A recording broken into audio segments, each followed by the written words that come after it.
Yes, brand new dads. That's quite an interesting experience. I've never really appreciated a dry cleaned suit as much as I have done. But I was thinking about how to spend some more time with this guy, this little guy who arrived 3 weeks ago over the weekend, and I thought what every rational person would do is quite clear, and that is to buy a second lotto ticket. So here I am on Monday, didn't quite win, but you know, I'm working on that one, and I was thinking about the bets that I was placing and thinking I wasn't a good better. But the bet, I guess, that we're looking at the moment is this infrastructure play, this UFB bet, $1.3 billion of spend, a GDP increase forecast to be 1.5%, and a 5 to 10 year sort of time from build to productivity, which is what's been forecast. So those are pretty big bets, and it's certainly, in my opinion, one of the biggest bets we've seen in the last 20 to 30 years, and one of the most profound infrastructure bets of our time. And Pat O'Connell said that this is the perfect opportunity for New Zealand business to completely reinvent itself, and not just from the perspective of customers and vendors, but also how it works on a global stage. Now, Kim.com has fibre to his place. We've got a lot of fibre. You heard there's 30,000 kilometres of this stuff there. Kim's got it. He's got fibre running about a kilometre up the road to his place. He spent a lot of money getting it in there so he could get a better online gaming experience. But that's it's the key point. You know, this stuff's expensive to put in the ground, and that high cost is a barrier to adoption that we have in this country. So the UFB initiative is all about a subsidy to overcome that uneconomic piece of the fibre chain. So if you're not a multi-millionaire hacker, reformed hacker, then you, like me, are very interested in what all this can do. And National Fibre is basically a race, but it's working out what we're going to do with it is the key part. And this is the key question: what are we going to do with it? But this is not a technology question. This is a business question. And Chris touched on this earlier, that he said ultimately you're not going to buy fibre for your business, you're going to buy fibre-enabled services that deliver outcomes to your business. And what services those could be, I'm going to talk about in a minute, because we've built our own to take advantage of this new world. But I think the real opportunity here is the mindset change that we can use for what may be done. And we saw, for those of you who went to the ComCom Broadband Conference a few weeks back, there was a futurist there, Gerd Leonard. And I love it how futurists have always got crazy haircuts. It's awesome. But he talked about, the thing he used about constrained thinking was, you know, if Henry Ford had asked people what they wanted, they would have said faster horses. And it made me think about Steve Jobs. And when the iPad was released, a reporter asked him, so what are people going to use this thing for? And he said, well, I don't know. It's up to the users and the application developers to take the platform and do with it what they want. So with 25 billion downloads from the App Store 2 years later, and one of the most successful consumer devices, I think he was pretty much bang on. And I think that's a really good analogy for where we are with the potential for fibre in New Zealand. So Chris had this slide as well, so I won't go into depth about it. But the reduced cost element I want to pick out on, because another thing that Gerd said was anything that can go digital will go digital. And we're already seeing that with our customers who've got fibre to their premises. We're seeing a lot more video that was closed circuit, moving onto fibre and being centrally managed, and all those kinds of good things. So there's lots and lots of ways that costs will be reduced beyond just the fibre subsidy of the build.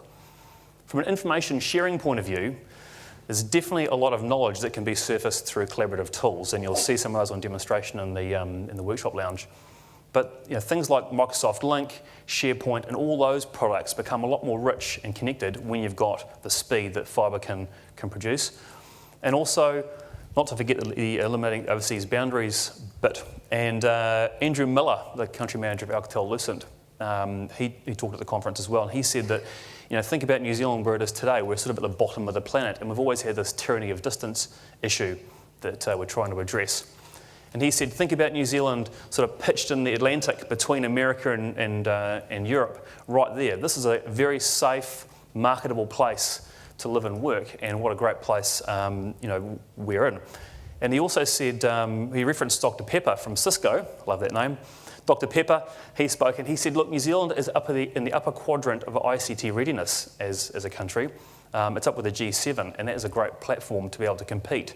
So in many ways, this technology helps remove those barriers. But I think it's the confluence of all these things coming together in a fibre-connected world that's underpinned by the speed at which fibre can provide that really makes the step change difference that we're going to see in this space. And I'm sure that's what Graham Mitchell was referring to when he said that UFB is enabling infrastructure from which new applications and forms of usage will emerge. So let's have a quick look at what fibre looks like with Gen-i. I actually really love this diagram. I've shown it to heaps and heaps of people. So because I don't have the laser pointer, as was mentioned before, that top piece, very, very top left, you've got the little green sort of box there, which is the cabinet at the roadside, and copper connections currently coming out from that to the business premises. So that piece is the bit that's being turned from copper into fibre as part of the UFB build. So as you can see, it's expensive. It's just that bit. And it's not the rest of the stuff that we need to make things work. So that fibre build is a bit like flour in bread. You know, it's an essential ingredient that we all need to make the bread rise and work, but it's not in and of itself a product that we can consume. So Gen-i takes our routers out and we plug them into the end of your fibre access point and give you access into our core network, which is built on a massive heritage of telco reliability and stability, and is represented across our data centres nationally and also the ones we've got in Australia. So we take that, we link all your sites up, and then we put our service overlays on top, which means that we can keep them together for services like Gen-i WAN services to connect your offices, Gen-i Internet services to give you internet access, and also Gen-i Voice Connect, which is the next generation VoIP products. And the great thing is once they're all running, then you've got access to the Network Delivered Services platform that we have as part of that. And I want to touch on a couple of products on the list here. So first of all is ReadyCloud. Now ReadyCloud is our brand name, if you like, for the services that we've built to take the best benefit of the next generation fibre. And a couple of them are this. So ReadyCloud Server, which is our infrastructure as a service offering, which is available now. It's been in the market for a couple of years. That's a great product. You spin up a virtual server and it appears just on your WAN as if it's sitting inside your existing infrastructure today. It's an awesome service. ReadyCloud Backup and Restore. So it's backup on demand, which again just appears like a backup target on your WAN, and we can shunt the information across the WAN. Fabulous, really, really awesome product. And also ReadyCloud Mail, which is our next generation email platform. Down from there, there's video and VoIP, and Chris talked a bit about those before, but I really want to pick out security because that's a big one. Whenever you talk about increasing speeds and feeds and more access, security becomes something we will become quite nervy about. But Gen-i has got the ability to provide full end-to-end managed services. So whether that be services that sit actually layered into the network itself, or managed devices sitting around your network, or secure VPN, we can do the lot. And tying also that off with our managed services to make sure your network is performing properly. So I'll quickly talk to some of the things that are coming. So in about a month's time, you will hear about Gen-i Voice Connect 2. That's our next generation enhanced VoIP service that we're launching. Everyone remembers Centrix, right? That was great. You know, what a cool product, and it's still really, in really wide use today. And in about 2 months' time, we're launching Gen-i Integrated Office, which at its core is basically a cloud IP-enabled Centrix offering, which is awesome, so watch out for that.